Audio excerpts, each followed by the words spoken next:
माँ तू सबसे प्यारी है, माँ तू जग में न्यारी है। माँ तू सबसे प्यारी है, माँ तू जग में न्यारी है। अपने आंचल में रखना, अपने आंचल में रखना। हमें वरदानों से भरना। माँ तू सबसे प्यारी है, माँ तू जग में न्यारी है। माँ तू सबसे प्यारी है, माँ तू जग में न्यारी है।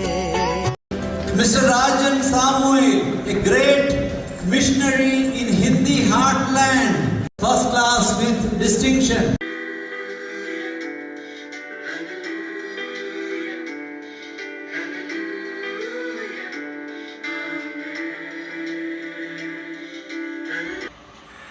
पिता, पुत्र और पवित्र आत्मा के नाम पर आमीन। आप सबों को जय यीशु। आज बाइबल कोर्स में हम लोग तेसलोनियों का पत्र के विषय में, तेसलोनियों के नाम पर 2 पत्र है, इन पत्रों के विषय में हम लोग सीखेंगे। बाइबल में सबसे पहले जो ग्रंथ लिखा जो नए विधान में, वो तेसलोनियों का पत्र है। संत पौलुस के द्वारा सबसे पहले इस तेसलोनिके के कलीसिया को एक पत्र लिखा। बाइबल में लिखने वाला, सुसमाचार लिखने के पूर्व में अन्य कोई भी नए विधान का 27 किताब में सबसे पहले लिखने वाला किताब पहला तेसलोनी है। अब ये तेसलोनिका का कलीसिया कहाँ है? ये तेसलोनिका जो कलीसिया बोल रहा है वो क्या है, कहाँ है, ये सिटी कहाँ है? तेसलोनिका शहर के विषय में मुझे पढ़ने के लिए मिला है BC 315 में, ईसा पूर्वी 315 में अलेक्जेंडर द ग्रेट का जो आर्मी कमांडर है, जिनका नाम है कसांडर। ये कसांडर बाद में मकदोनियन जो राजा भी बना है। अलेक्जेंडर का मृत्यु के बाद देश को विभाजित कर सेना के जो मुख्य लोग हैं, आर्मी कमांडर है, उनको राजा बना करके शासन हुआ था ग्रीक शासन के समय पर। तो उनमें से जो आर्मी कमांडर और बाद में मकदोनियन प्रदेश का राजा बनने वाला कसांडर, उनके पत्नी का नाम है तेसलोनिके। इस तेसलोनिके के नाम पर इस शहर का निर्माण किया अपने पत्नी के नाम पर। अभी अलेक्जेंडर के साथ भी इस तेसलोनिके का कुछ रिलेशन है। कहा जाता है हाफ सिस्टर है, किसी अन्य माँ का द्वारा जन्म लेने वाली, उनके पिता फिलिप के द्वारा जन्म लेने वाली बहन है ये तेसलोनिके। तो उनके साथ विवाह कसांडर का हुआ था। कसांडर 315 BC में अपने पत्नी तेसलोनिके के नाम से इस शहर का बनाया और BC 146 में मकदोनिया जो क्षेत्र है, प्रविश्या है, वहां का उस पूरे क्षेत्र का कैपिटल शहर ये तेसलोनिके बन गया। ये एक बंदरगाह शहर भी है। बीती क्लासों में सब हम लोगों ने पढ़ा है, जहां बंदरगाह शहर है वहां अनेकों प्रकार के पाप भी है। तो इस शहर एक बंदरगाह शहर है और एक ईस्ट और वेस्ट में जो व्यापार बिजनेस चलने के लिए मुख्य एक सेंटर ये था करके कहा जाता है ये तेसलोनिके। अभी दूसरी बात है, इस पत्र को संत पौलुस के नाम पर है, 2 पत्र है, फर्स्ट तेसलोनी और सेकंड तेसलोनी। तो किसने लिखा? फर्स्ट तेसलोनिके जो पत्र है वो संत पौलुस ने लिखा, इसमें कोई डाउट नहीं है। संत पौलुस ने अवश्य लिखा करके हम लोग 7 पत्रों को पढ़ा था, उनमें से एक पत्र है फर्स्ट तेसलोनिके। ये पत्र सबसे पहले नए विधान में लिखने वाला किताब है, पत्र है, और ये संत पौलुस के द्वारा AD 50-51 में लिखा है, ये विश्वास करते हैं। मार्क्सियन और मोराटोरियन कैनन है, जो बाइबल के जो लिस्टिंग जो किया हुआ, उसमें मार्क्सियन और मोराटोरियन जो कैनन में ये फर्स्ट तेसलोनिका जो लेटर है वो संत पौलुस के नाम से ही लिखा हुआ हमें मिलेगा। इसमें 5 चैप्टर जो है संत पौलुस का इस कलीसिया के साथ कितना अधिक गहरा प्रेम रिश्ता है, और संत पौलुस का जो शुरुआती ईश शास्त्र को भी यहाँ हम लोग देख सकते हैं। और संत पौलुस के द्वारा सेकंड मिशन जर्नी में इसकी स्थापना किया, और इसके बाद कुरिन्थ में बैठ करके इसको लिखा करके भी बताया जाता है। जैसे मैंने कहा, इस शहर में बंदरगाह होने के कारण एक मिक्सड ग्रुप है, लोग यहाँ दुनिया का कई जगहों से आकर के रहने वाले मिक्सड ग्रुप इस क्षेत्र में मिलेगा। इस कारण कई प्रांतों का अंधविश्वास इस तेसलोनी शहर में देखने के लिए मिलेगा। मूर्ति पूजा और इवन राजा का, सीसर का टेम्पल और उसकी पूजा करना, ग्रीक कल्चर के कारण ग्रीक देवी देवताएं और रोमन कल्चर के कारण रोमन देवी देवताएं, ये सब इस एक प्रदेश में था, क्योंकि ये मिक्सड ग्रुप होने के कारण। प्रेरित अध्याय 17 वाक्य 1 को पढ़ेंगे। वहां पर इस तेसलोनिके में एक यहूदी सिनगोग सभागृह भी हुआ करता था, ये हमें लोगों को पढ़ने के लिए मिलता। इसका मतलब यहाँ पर यहूदी लोग भी हैं, अन्य ग्रीक लोग हैं, क्रिश्चियन विश्वास में ऐसे लोग कन्वर्ट होकर क्या है, नाना प्रकार के अंधविश्वास के गुलाम रहने वाले लोग कन्वर्ट होकर के क्रिस्त में आए हैं। अभी तेसलोनिका का कलीसिया, इसका मतलब इस प्रकार का मूर्ति पूजकों के बीच में उन सबों को त्याग कर, इवन राजा सम्राट सीसर का आराधना को त्यागना उस समय पर यह बहुत मुश्किल वाला था। इस प्रकार के संकटों से उभर करके बढ़ करके आया हुआ कलीसिया है ये तेसलोनिका कलीसिया। इसी वजह से संत पौलुस को इस कलीसिया के प्रति बहुत ज्यादा प्यार है, और इस कलीसिया को और ज्यादा प्रोत्साहित करने के लिए एक अपॉस्टोलिक लेटर है, तुम लोग कैसे जीना चाहिए, कैसे है, क्या है, इस प्रकार बता करके शिक्षा देने वाले एक लेटर है ये जो तेसलोनिका का जो पत्र में हम लोग देखते हैं। यदि हम लोग प्रेरित अध्याय 17 को, एक्ट्स चैप्टर 17 वाक्य 1 से लेकर के 15 तक पढ़ेंगे, वहां पर हमें पता चलता है पेतरुस का सेकंड मिशन जर्नी में संत पौलुस इस प्रदेश में आए। सबसे पहले वहां जो सिनगोग था, उस सिनगोग में वो सिखाते थे, जैसे शनिवार के दिन होता है, उस समय पर संत पौलुस वहां जाना यहूदियों को क्रिस्त के विषय में सिखाना। उस समय पर पौलुस के साथ पौलुस, सीलस, सेकंड जर्नी के विषय में मैंने बोल करके दिया था, तिमोथी, ये सब लोग थे। इन लोग सब मिल करके वहां पर सुसमाचार का घोषणा करना शुरू किया। और इस पत्र में, प्रेरित में हम लोगों को पढ़ने के लिए मिलता है, जब तेसलोनिके उन्हें पहुंचा, सभागृह मिला, अगला 3 सप्ताह साबत के दिन वे लोग वहां जाकर के प्रवचन दिया।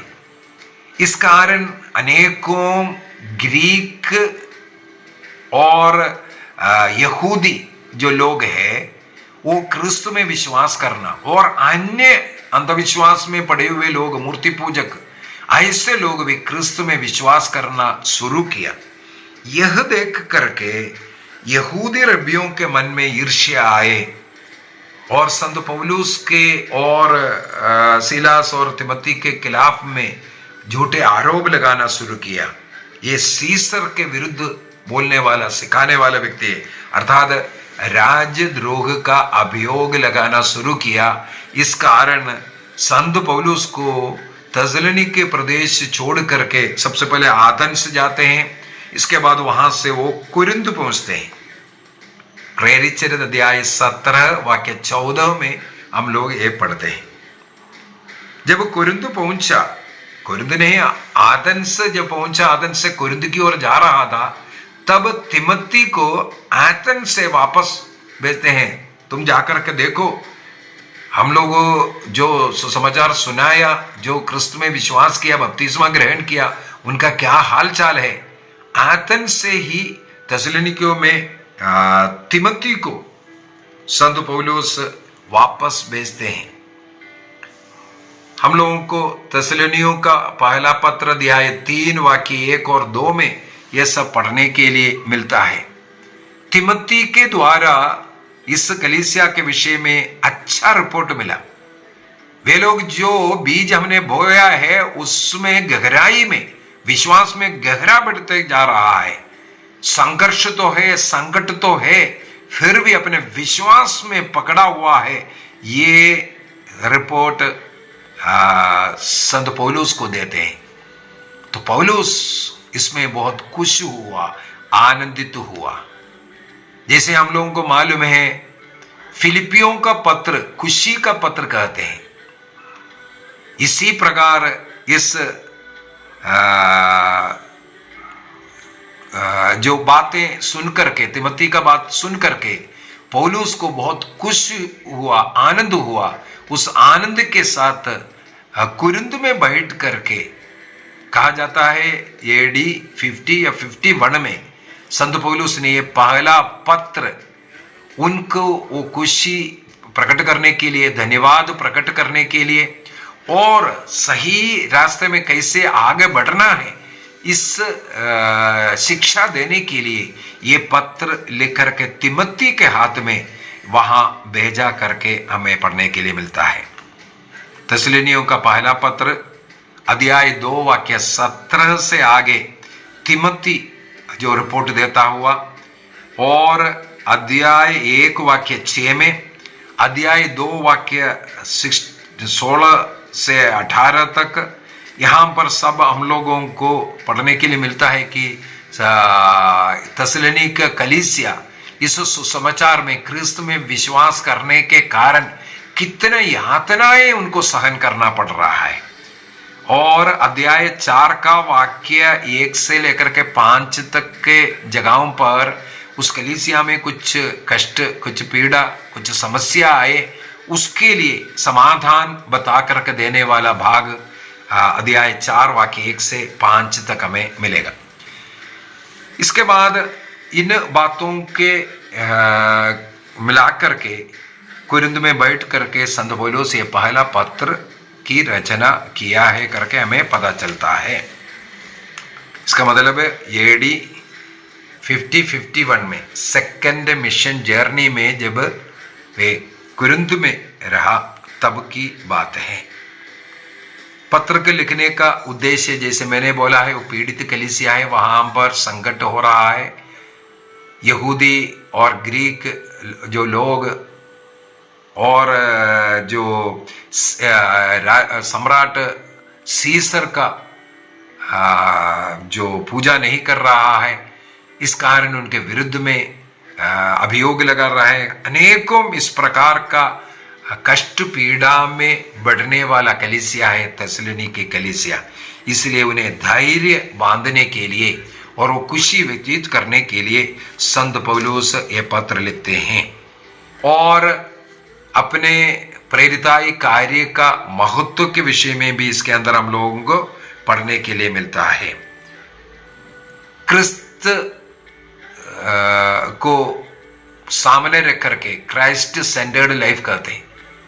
क्रिस्तु में एक नया जीवन जीना, ये किस प्रकार हो सकता है? उसमें पीड़ा सहना पड़ेगा, फिर भी क्रिस्तु को पकड़ करके, क्रिस्तु को नहीं छोड़ करके, क्रिस्तु के रास्ते में, क्रिस्तु ने जो सिखाया उसके अनुसार जीवन जीना, ये इस पत्र के अंदर मुख्य बात में हमें मिलेगा। अगला एक मुख्य बात है इसके अंदर, संत पौलुस ईसा मसीह के सेकंड कमिंग को, दोबारा आने के विषय में परूसिया शब्द को इस्तेमाल किया। ग्रीक में परूसिया शब्द का मतलब है आना। ईसा मसीह का आगमन अब जल्दी होने वाला है, इस विचार में AD 50 में लिखा हुआ है। लेकिन आगे का पत्र में जो बाद में लिखा हुआ 70-80 के पत्रों में हमें वो रुख बदलता हुआ भी मिलेगा। लेकिन ये सबसे पहले लिखा हुआ उस समय का ईश शास्त्र, उस समय का जो प्रकाशना के अनुसार क्रिस्त अभी जल्दी आने वाला है, इस प्रकार उस परूसिया के विषय में लिख करके रखा है।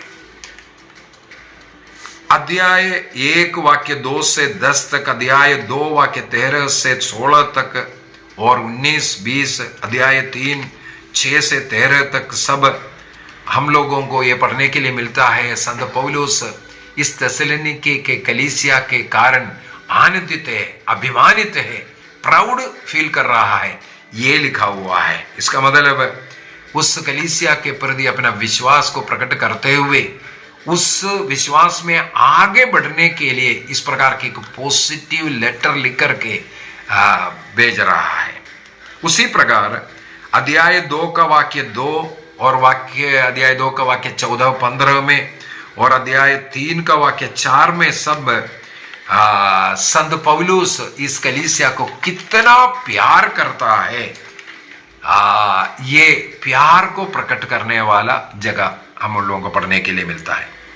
दूसरा, कलीसिया से आग्रह करते हैं विशुद्धि का जीवन, पवित्रता का जीवन और भ्रातृ प्रेम का जीवन। क्रिस्तीय जीवन भ्रातृ प्रेम का, विशुद्धि का जीवन होना चाहिए। और साथ ही साथ अपना उदाहरण बता करके संत पौलुस आग्रह करते हैं कि आप मेहनती बनना है, काम कर करके भोजन खाना है, मेहनती बनना। अध्याय 2 वाक्य 11-12, अध्याय 4 वाक्य 1 से 12 तक, यहाँ पर सब हम लोगों को इस प्रकार का कुछ टीचिंग के विषय में, धार्मिक मूल्यों पर आधारित कुछ टीचिंग्स यहाँ पर हम लोगों को पढ़ने के लिए मिलता है। उसी प्रकार अध्याय 4 का वाक्य 13 से 18 तक, अध्याय 5 का वाक्य 1 से आगे सब हम लोगों को उस परूसिया, मैंने बोला है क्रिस्त का पुनरागमन अभी जल्दी है, इसका मतलब एस्कटोलॉजिकल टीचिंग उस समय पर ध्यान से सुनना। संत पौलुस का थिस्सलुनीयों का पहला पत्र सबसे पहला वाला पत्र है, उस समय का जो ईश शास्त्र उनको जो मिला हुआ ज्ञान के अनुसार क्रिस्त का पुनरागमन अभी जल्दी है। इसका मतलब एस्कटोलॉजिकल जो व्यूज है उस समय का जैसा था उसी प्रकार इस फर्स्ट थिस्सलुनीके के पत्र में मिलेगा, लेकिन वो रुख सेकंड थिस्सलुनी में ही बदला हुआ हमें मिलेगा। इसलिए कहा जाता है सेकंड थिस्सलुनी संत पौलुस ने नहीं लिखा, मेरे हाथों से लिख रहा हूं, ये सब लिखा हुआ है। ये क्यों ऐसा लिखना पड़ा? क्योंकि ये पढ़ने वालों को ये बताने के लिए पौल ने लिखा है, ये साक्ष्य देने के लिए ऐसा लिखा, मैं अपने हाथों से इसको लिख रहा हूं सब। लेकिन हमें इसका स्टडी में पता चलता है सेकंड थिस्सलुनी जो है, ये जो एस्कटोलॉजिकल व्यू यहाँ फर्स्ट थिस्सलुनी में है, जो परोसिया वाला, वो सेकंड थिस्सलुनी में बदलता हो। इसलिए कहा जाता है सेकंड थिस्सलुनी AD 70 से 100 के बीच में पॉलिन स्कूल के द्वारा, उनके शिष्यों के द्वारा रचना किया, पॉल के नाम पर यह कहा जाता है। इसी प्रकार परोसिया के लिए, सेकंड कमिंग के लिए कलीसिया हमेशा तैयार रहने के विषय में अध्याय 5 वाक्य 1 से 11 तक हमें मिलेगा। तो प्रभु जरूर आएगा और हमारा न्याय होगा, इसके अनुसार जीवन जीने के विषय में वहां पर लिखा हुआ। तो परोसिया का एक मुख्य भाग इसके अंदर कई जगहों पर मिलेगा। फर्स्ट थिस्सलुनीका अध्याय 2 वाक्य 19, अध्याय 3 वाक्य 11, अध्याय 4 वाक्य 15, अध्याय 5 वाक्य 23, सब में ये परोसिया है, सेकंड कमिंग अभी तुरंत है। स्कैटोलॉजिकल व्यू उस समय पर ऐसा था। आगे का क्लास अभी हम लोग एक एक अध्याय का क्या क्या सविशेषता है, कैसे इस 5 अध्यायों को डिविजन किया है, ये सब कल के क्लास में हम लोग सीखेंगे। आइए अपने आंखें बंद करें। आज थिस्सलुनीयों का पत्र के विषय में हम लोगों ने इंट्रोडक्शन क्लास में सीखा। ये थिस्सलुनीका प्रदेश कहाँ है, किसने स्थापित किया और वहां का विशेषता क्या है। मिक्सड ग्रुप, अंधविश्वास, पाप में जीवन जीने, वहां एक क्रिस्तीय कलीसिया बढ़ना मतलब बहुत ही संघर्षपूर्ण, इस प्रकार संघर्ष करते हुए बढ़ने वाला कलीसिया था थिस्सलुनीका का कलीसिया।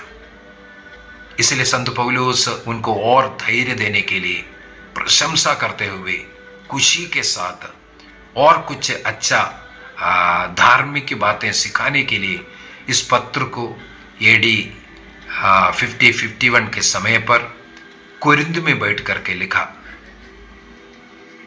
इन वचनों को पढ़ करके संत पौलुस का उस ईश शास्त्र सीख करके उसके अनुसार जीने की कृपा प्रभु हम सबों को दे। पिता, पुत्र और पवित्र आत्मा के नाम पर आमीन। आप सबों को जय यीशु।